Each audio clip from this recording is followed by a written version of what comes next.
नमस्कार दोस्तों, संस्कार children senior secondary school Barmer के ऑनलाइन क्लासेज में आपका स्वागत है।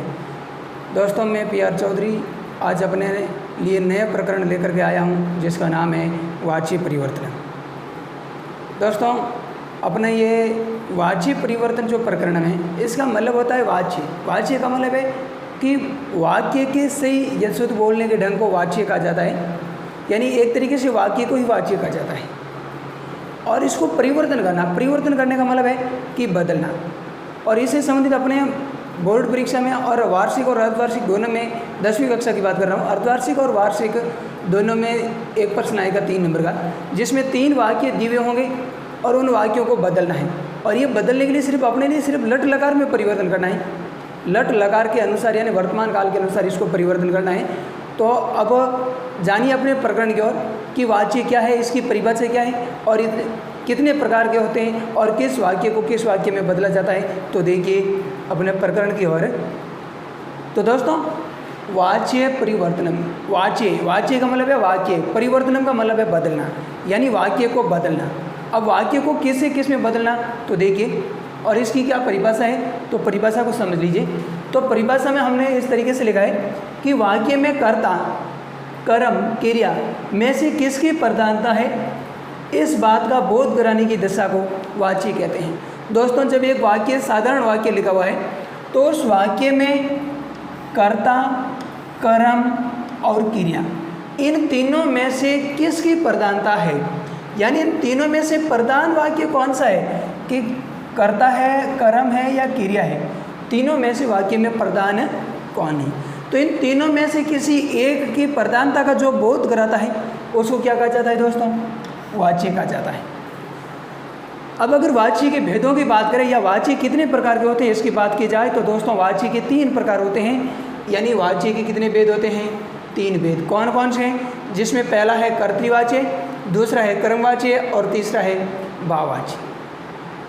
तो दोस्तों, इन तीनों की परिभाषा इनके नाम से ही ज्ञात हो जाती है, फिर भी समझ लीजिए क्या है। तो हम पहले वाच्य की बात कर रहे हैं। पहला वाच्य अपना कर्तृवाच्य। दोस्तों, कर्तृ का मतलब होता है कर्ता, कर्तृ का मतलब क्या होता है, कर्ता। तो देखिए क्या है, तो कर्तृवाच्य में क्या है कि इसमें कर्ता की प्रधानता होती है। किसकी प्रधानता होती है दोस्तों, कर्ता की प्रधानता होती है। तो अब सीधी बात है कि ऊपर लिखा हुआ कर्ता, कर्म, क्रिया, इनमें से किसकी प्रधानता है, उनका बोध कराने की दशा को क्या कहा जाता है, वाच्य कहा जाता है। तो अगर एक वाक्य में कर्ता की प्रधानता हो तो वो वाच्य कर्तृवाच्य कहलाएगा। दोस्तों, अब इस पूरे में मोस्ट बात यह है, इस बात को ध्यान रखना कि कर्ता प्रथमा विभक्ति में तथा कर्म द्वितीय विभक्ति में रहता है। ये ध्यान रखना है कि जो कर्तृवाच्य का वाक्य है इसमें जो कर्ता है उसमें प्रथमा विभक्ति होगी, और इस प्रथमा विभक्ति यानी कर्ता से ही वाक्य की पहचान होगी कि वाक्य कर्तृवाच्य का है या कर्मवाच्य का है या भाववाच्य का है। तो कर्तृवाच्य के कर्ता में प्रथमा विभक्ति होगी और इसके कर्म में दोस्तों कौन सी विभक्ति होगी, द्वितीय विभक्ति होगी। बस इसी बात का आपको ध्यान रखना है। पूरे वाच्य को परिवर्तन करना है तो आपको इन बात का ध्यान रखना होगा, 2 बात को। पहली बात तो कर्ता की और दूसरी बात कर्म की। तो कर्तृवाच्य के कर्ता में प्रथमा विभक्ति तथा कर्म में द्वितीय विभक्ति होती है, इस बात का ध्यान रखना। अब आगे है दोस्तों कर्मवाच्य। तो कर्म का मतलब क्या है, कर्म किसे कहते हैं, कर्तुरीप्सिततमम कर्म, यानी कर्ता जिसको सबसे अधिक चाहता है, कर्ता का जो अभिष्ट कर्म होता है वो कर्म कहलाता है। तो देखिए इसमें कर्म की प्रधानता होगी। किसकी प्रधानता होती है, नाम से ही मैंने कहा है कि परिभाषा ज्ञात हो जाती है। तो कर्मवाच्य यानी जिसमें कर्म की प्रधानता हो। अब मोस्ट बात इसमें भी है कि इसमें कर्ता में तृतीय विभक्ति होती है और कर्म में प्रथमा विभक्ति होती है। इस बात का ध्यान रखना कि कर्मवाच्य के कर्ता में तृतीय विभक्ति, कौन सी विभक्ति दोस्तों, तृतीया, और कर्म में प्रथमा विभक्ति, कर्म में प्रथमा विभक्ति। तो अपने को करना क्या है कि कर्तृवाच्य को जब कर्मवाच्य में बदलना होता है तो ध्यान रखना कि जो कर्ता की जो प्रथमा विभक्ति है प्रथमा को तृतीय में बदलना है, और कर्म की जो द्वितीय विभक्ति है उस द्वितीय विभक्ति को किस में बदलना है दोस्तों, प्रथमा विभक्ति में बदलना है। आगे हम बात कर रहे हैं भाववाच्य। तो भाव का मतलब होता है क्रिय तत्व। भाव यानी उसका भाव क्या निकला है, निष्कर्ष क्या निकला है, उसका क्रिय तत्व क्या है। इस वाक्य में जो क्रिय तत्व है वही भाव है। तो देखिए इसमें भाव अर्थात क्रिय तत्व की ही प्रधानता होती है। किसकी प्रधानता होती है दोस्तों, क्रिय तत्व की। और अब इसमें मोस्ट बात यह है कि इसमें अगर कर्ता है तो तृतीय विभक्ति में होगा, कर्तृवाची में जो कर्ता है वो तृतीय विभक्ति में होगा।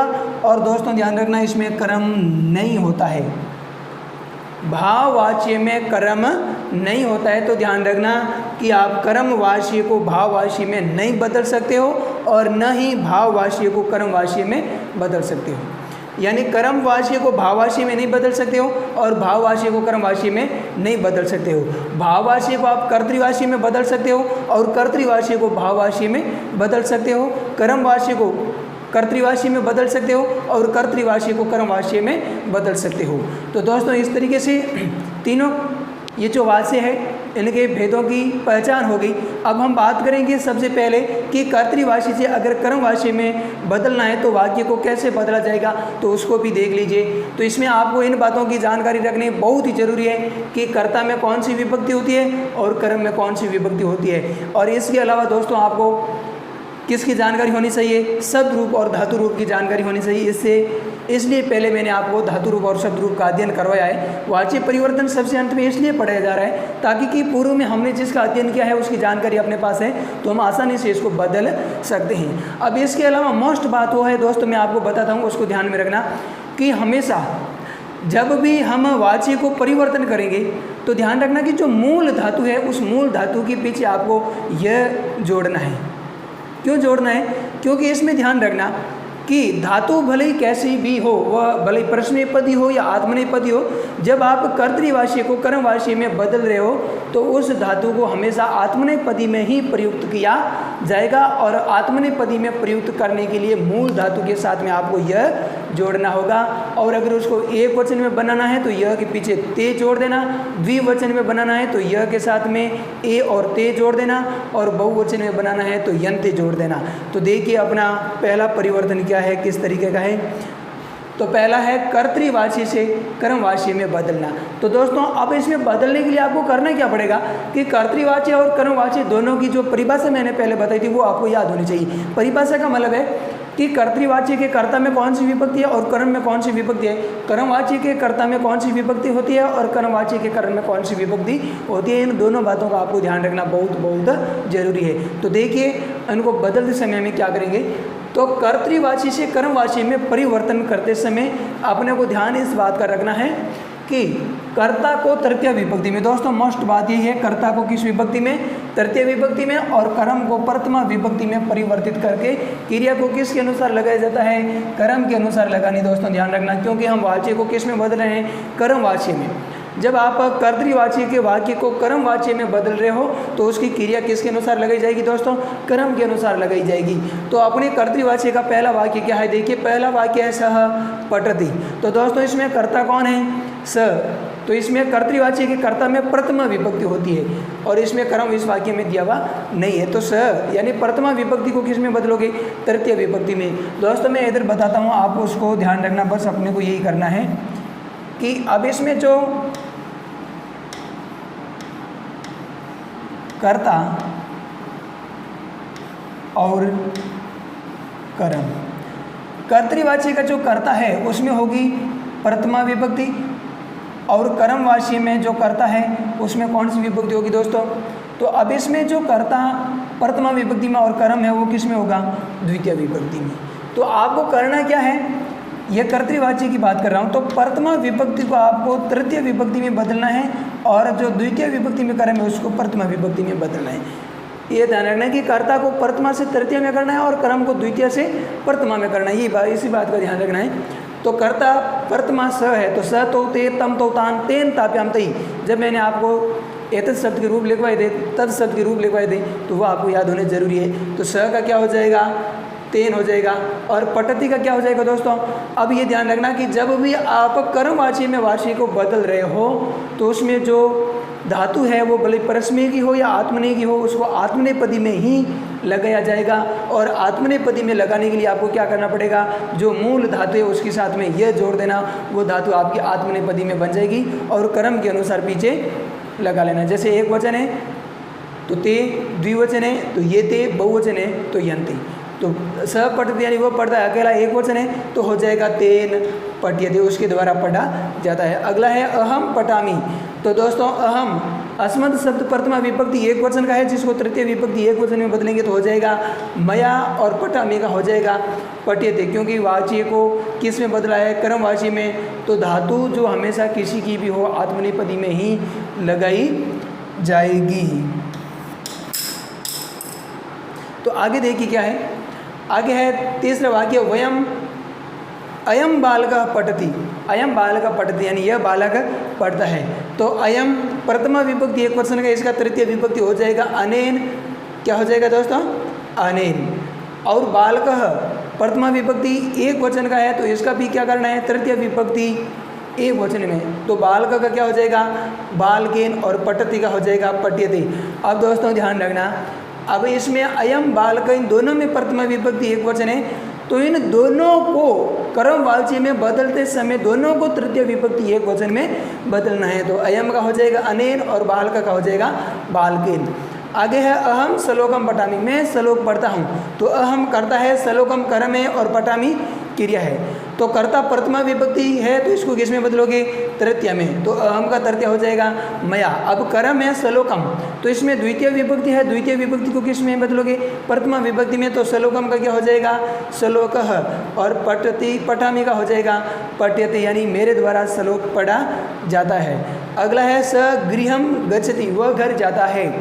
तो कर्ता प्रथमा विभक्ति है स, तो स का तृतीय विभक्ति हो जाएगा दोस्तों तेन, और गृहम ये कर्म है द्वितीय विभक्ति का, इसको प्रथमा विभक्ति में बदलोगे तो गृहम का गृहम ही रहेगा, क्योंकि ये नपुंसकलिंग शब्द है, और नपुंसकलिंग शब्द की प्रथमा और द्वितीय विभक्ति समान होती है। ये मैंने बात आपको बताई थी कब, जब हम नपुंसकलिंग के धातु रूप का अध्ययन कर रहे थे उस समय।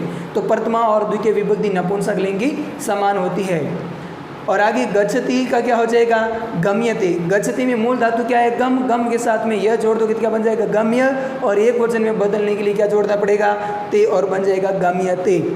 अगला है स माम पश्यति, उसके स माम पश्यति यानी वह मुझे देखता है। तो इसमें स करता है, माम कर्म है। तो कर्ता में प्रथमा विभक्ति और कर्म में द्वितीय विभक्ति है। तो जब आप इसको कर्मवाची में बदल रहे हो तो प्रथमा को बदलोगे तृतीय में और द्वितीय को बदलोगे प्रथमा में। तो स का हो जाएगा तेन, और माम का हो जाएगा अहम, और पश्यति का हो जाएगा दर्शी। दर्शी क्यों होगा दोस्तों, अब इसको ध्यान रखना, दर्श ये हुआ यहाँ पे, दर्शी क्यों हुआ है, क्योंकि पश्यति में मूल धातु दृश्य है। मूल धातु कौन सी है, दृश्य, और दृश्य के साथ में आपको ये जोड़ना, क्या बन जाएगा, दृश्य। दृश्यते नहीं बनेगा, दृश्य बनेगा।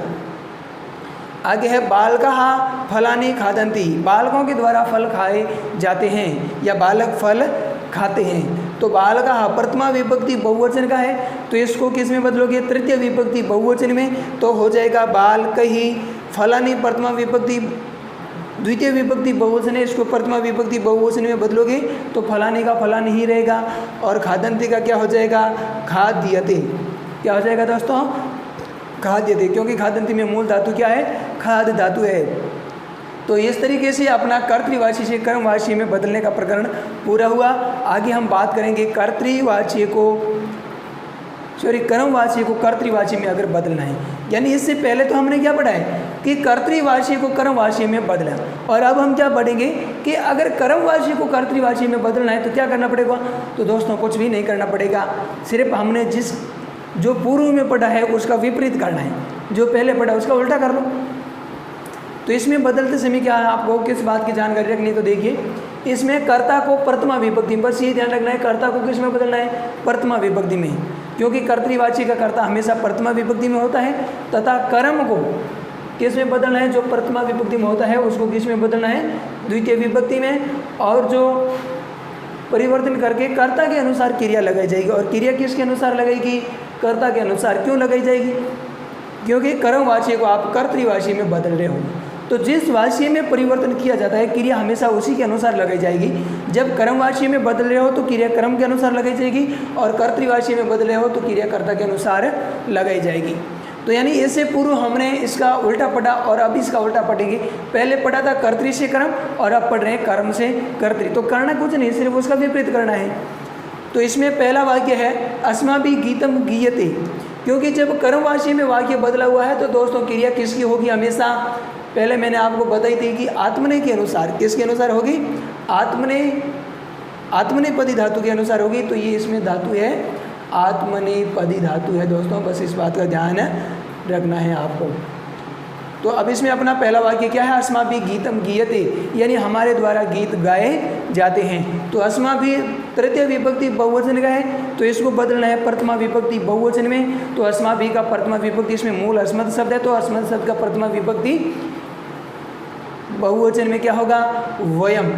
तो अस्माभिः का हो जाएगा वयम, और गीतम का गीतम ही रहेगा क्योंकि ये नपुंसक लिंग शब्द है, और गीयति का हो जाएगा गायाम। क्रिया किसके अनुसार लगाई जाएगी, कर्ता के अनुसार। तो कर्ता कौन है इसमें दोस्तों, वयम है। तो वयम यानी अस्मत् शब्द है, तो क्रिया उत्तम पुरुष के अनुसार लगेगी। अब उत्तम पुरुष में भी ये कौन सा है, बहुवचन का है, तो उत्तम पुरुष बहुवचन की क्रिया हो जाएगी गायाम।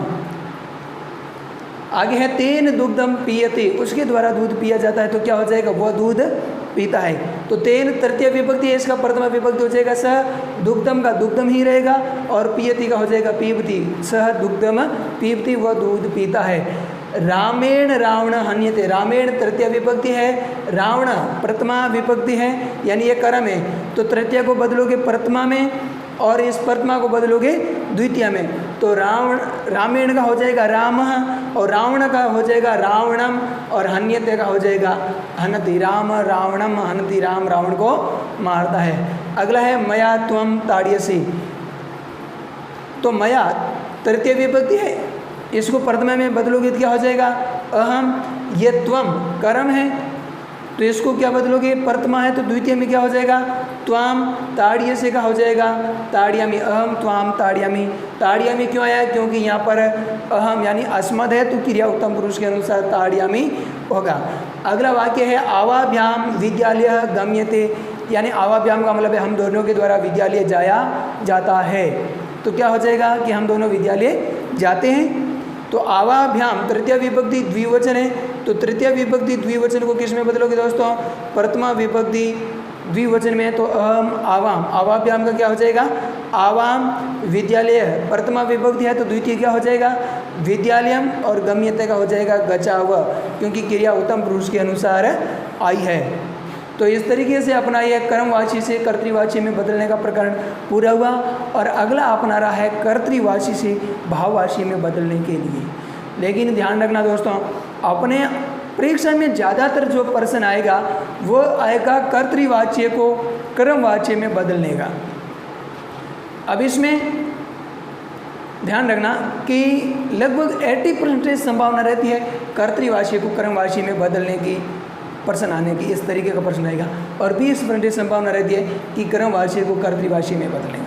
और कभी ऐसा भी होता है कि दो वाक्य आएंगे कर्तृवाची से कर्मवाची में बदलने, और एक वाक्य आएगा कर्मवाची को कर्तृवाची में बदलने का लिए। तो इसलिए आपको इन दोनों को बहुत ध्यान रख करके समझने की जरूरी है, आवश्यकता है। अब अगला हम बात जो प्रकरण है वो इसी का है, क्या है कि कर्तृवाची को भाववाची में बदलना है, तो उसके लिए क्या करना पड़ेगा, तो उनको भी जान लीजिए। तो देख लीजिए क्या है कर्तृवाची से भाववाची में बदलते समय, तो किस बात की जानकारी रखना है, तो वो देखिए। तो इसमें आपको क्या करना है कि कर्ता को तृतीय विभक्ति में, बस ये ध्यान रखना है आपको, इसमें जो कर्ता है तो उसको किस विभक्ति में रखना है, तृतीय विभक्ति में परिवर्तन करना है। और दोस्तों इसमें जो कर्म है उसको किस विभक्ति में लगाओगे, नहीं लगाओगे ना, क्योंकि इसमें कर्म नहीं होता है। जब आप कर्तृवाची को भाववाची में बदल रहे हो तो भाववाची में कर्म नहीं होता है, सिर्फ कर्ता को ही किस में बदलना है, तृतीय विभक्ति में। और जो क्रिया है वह कर्ता के प्रथम पुरुष एक वचन में लगाने, ध्यान रखना। जब कर्तृवाची को भाववाची में बदल रहे हो तो क्रिया को भी आपको कर्ता के अनुसार प्रथम पुरुष और एक वचन में ही लगानी है, क्योंकि आपको क्रिया किस में बदलनी है, आत्मनेपदी में बदलनी है। तो इसका जानिए, इसका पहला वाक्य क्या है। तो पहला वाक्य है बालिका हसती। तो बालिका कर्ता है, इसमें प्रथमा विभक्ति है, तो प्रथमा विभक्ति को किस में बदलना है, तृतीय विभक्ति में। और क्रिया यानी धातु हसती है, तो इसको धातु को परस्मैपदी के आत्मनेपदी में बदलना पड़ेगा। तो क्या हो जाएगा, बालिका प्रथमा विभक्ति है तो इसका तृतीय विभक्ति हो जाएगा बालिकया, और हसती का हो जाएगा हस्यति। बस सभी के पीछे आपको जब कर्मवाची में या भाववाची में बदल रहे हो किसको, कर्तृवाची को, तो धातु के पीछे दोस्तों आपको ज़्यादातर यते जोड़ना है एक वचन में, और द्विवचन में आपको जोड़ना है येते, और बहुवचन में आपको जोड़ना है दोस्तों यन्ते। ठीक है। ज़्यादातर आपको यते का ध्यान रखना है। आगे है शिशु रोदिति। शिशु प्रथमा विभक्ति एक वचन का है, तो इसका तृतीय विभक्ति क्या हो जाएगा, शिशुना। और रोदिति में रुद्ध धातु है, तो रुद्ध के साथ यते जोड़ोगे तो क्या बन जाएगा, रुद्यते। आगे है वयम असाम। तो वयम प्रथमा विभक्ति बहुवचन का है, तो इसका तृतीय विभक्ति बहुवचन में हो जाएगा अस्मा भी, और हसाम का हो जाएगा हस्यते। आगे है मनुष्य तिष्ठन्ति। तो मनुष्य प्रथमा विभक्ति बहुवचन का है, तो प्रथमा विभक्ति बहुवचन को किस में बदलना है, तृतीय विभक्ति बहुवचन में। तो मनुष्य का क्या हो जाएगा, मनुष्य ही, और तिष्ठन्ति का हो जाएगा स्थियते। दोस्तों इधर देखना, यहाँ पे मैंने क्या लिखा है, स्थियते। यहाँ लिखा है तिष्ठन्ति और इधर लिखा है स्थियते। कारण क्या है, क्योंकि ध्यान रखना कि तिष्ठन्ति में मूल धातु स्था है। कौन सी है, मूल धातु दोस्तों इसमें स्था है। किसमें, तिष्ठन्ति में मूल धातु स्था है। और स्था धातु के रूप कैसे चलते हैं, तिष्ठति, तिष्ठतः, तिष्ठन्ति, तिष्ठसि, तिष्ठतः, तिष्ठामि, तिष्ठावो, तिष्ठाम, ऐसे चलते हैं। तो इसका तिष्ठन्ति में मूल धातु स्था है, तो स्था के पीछे यते जोड़ोगे तो क्या बन जाएगा, स्थयते। स्थयते नहीं होगा, लेकिन आ है तो आ का ई हो जाएगा और बन जाएगा स्थियते। आगे है अश्वाह धावन्ति। तो अश्वा प्रथमा विभक्ति बहुवचन है, तो प्रथमा को किस में बदलोगे, तृतीय में। तो अश्वा का हो जाएगा अश्वेही, और धावन्ति का हो जाएगा धाव्यते। तो इस तरीके से अपना ये कर्तृवाची से भाववाची में बदलने का भी प्रकरण पूरा हुआ। और अंत में क्या लिखा हुआ है, इति प्रकरणम, यानी अपना जो प्रकरण है वो इतिश्री हो गया। इतिश्री का मतलब है समाप्त, यानी तो अपना ये प्रकरण समाप्त हो गया। तो दोस्तों कक्षा 10वीं की अगर बात की जाए, 10वीं क्या 6ठी से 10वीं तक की बात की जाए, तो एक बार अपना जो सिलेबस है वो संपूर्ण व्याकरण का पूरा हो गया है। यानी कौन सा प्रकरण जो आपके सिलेबस में है वो मैंने आपको पूरा करवा दिया है। और आज के लिए इतना ही, धन्यवाद।